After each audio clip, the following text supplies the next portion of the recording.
بسم اللہ الرحمن الرحیم، پارٹ نمبر 44، آڈیو بک اسلام کیا ہے، تالیف حضرت مولانا محمد منظور نعمانی نور اللہ مرقدہ۔ اس کا 17واں سبق ہے ذکر اللہ۔ اس کی کچھ باتیں پچھلے پارٹ میں آ چکی ہیں، اس پارٹ میں آگے پڑھا جا رہا ہے۔ ذکر کی حقیقت، یہاں یہ بات اچھی طرح سمجھ لینی چاہیے کہ ذکر کی اصل حقیقت یہ ہے کہ آدمی اللہ سے غافل نہ ہو، وہ جس حال اور جس مشغلے میں ہو اس کو اللہ کا اور اس کے احکام کا خیال ہو۔ اس کے لیے اگرچہ یہ ضروری نہیں ہے کہ ہر وقت اور ہر حال میں وہ زبان سے بھی ذکر کرے، لیکن یہ واقعہ ہے کہ اللہ کے جن بندوں کا یہ حال ہوتا ہے ان کی زبانیں بھی ذکر اللہ سے تر رہتی ہیں، اور یہ حال کہ ہر وقت اللہ کا اور اس کے حکموں کا خیال رہے اور غفلت نہ ہونے پائے، عموماً انہی بندگان خدا کا ہوتا ہے جو زبانی ذکر کی کثرت کے ذریعے دل و دماغ میں یاد اور دھیان کی مستقل کیفیت پیدا کر لیتے ہیں اور اللہ سے اپنے قلبی تعلق کو بڑھا لیتے ہیں۔ اس لیے ذکر لسانی یعنی زبانی ذکر کی کثرت بہرحال ضروری ہے۔ اس زمانے کے بعض پڑھے لکھے لوگوں کو یہ سخت غلط فہمی ہے کہ وہ زبان سے اللہ کے ذکر کی کثرت کو ایک بے فائدہ عمل سمجھتے ہیں، حالانکہ رسول اللہ صلی اللہ علیہ وسلم کی احادیث میں صراحتاً اس کا حکم ہے، اور حضور صلی اللہ علیہ وسلم نے اس کی بڑی فضیلتیں بیان فرمائی ہیں۔ حضرت عبداللہ ابن بسر رضی اللہ تعالی عنہ سے روایت ہے کہ ایک شخص حضور صلی اللہ علیہ وسلم کی خدمت میں حاضر ہوا اور عرض کیا کہ یا رسول اللہ، اسلام کے احکام بہت ہیں، آپ مجھے کوئی ایسی چیز بتا دیجئے جسے میں مضبوطی سے پکڑ لوں۔ حضور صلی اللہ علیہ وسلم نے فرمایا لا یزال لسانک رطبا من ذکر اللہ،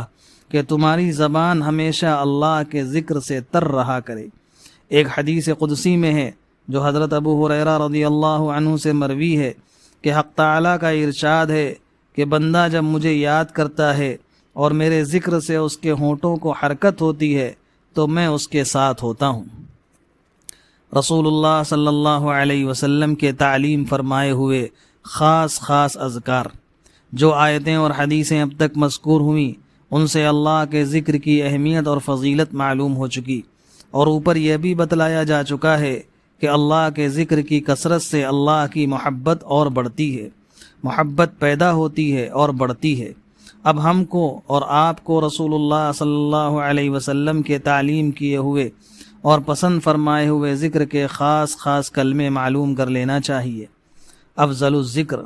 حضرت جابر رضی اللہ تعالی عنہ سے روایت ہے کہ رسول اللہ صلی اللہ علیہ وسلم نے فرمایا سب ذکروں میں افضل لا الہ الا اللہ کا ذکر ہے۔ ایک دوسری حدیث میں ہے جو حضرت ابو ہریرہ رضی اللہ تعالی عنہ سے مروی ہے کہ رسول اللہ صلی اللہ علیہ وسلم نے فرمایا جب کوئی بندہ دل کے پورے اخلاص سے لا الہ الا اللہ کہتا ہے تو اس کلمے کے لیے آسمانوں کے دروازے کھل جاتے ہیں، یہاں تک کہ یہ سیدھا عرش تک پہنچتا ہے، بشرطے کہ وہ بندہ کبیرہ گناہوں سے پرہیز کرے۔ اور ایک حدیث میں ہے کہ رسول اللہ صلی اللہ علیہ وسلم نے بیان فرمایا کہ ایک دفعہ حضرت موسیٰ علیہ السلام نے اللہ تعالیٰ سے عرض کیا کہ مجھے کوئی چیز بتلائی جائے جس کے ذریعے میں آپ کا ذکر کیا کروں۔ اللہ تعالیٰ کی طرف سے جواب ملا کہ لا الہ الا اللہ کے ذریعے میرا ذکر کیا کرو۔ حضرت موسیٰ علیہ السلام نے عرض کیا کہ یہ ذکر تو سبھی کرتے ہیں، میں کوئی خاص کلمہ معلوم کرنا چاہتا ہوں۔ ارشاد ہوا کہ اے موسیٰ، اگر ساتوں آسمان اور سب آسمانی مخلوق اور ساتوں زمینیں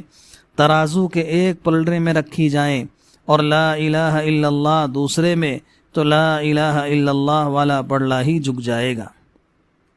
در حقیقت لا الہ الا اللہ کی شان ایسی ہی ہے،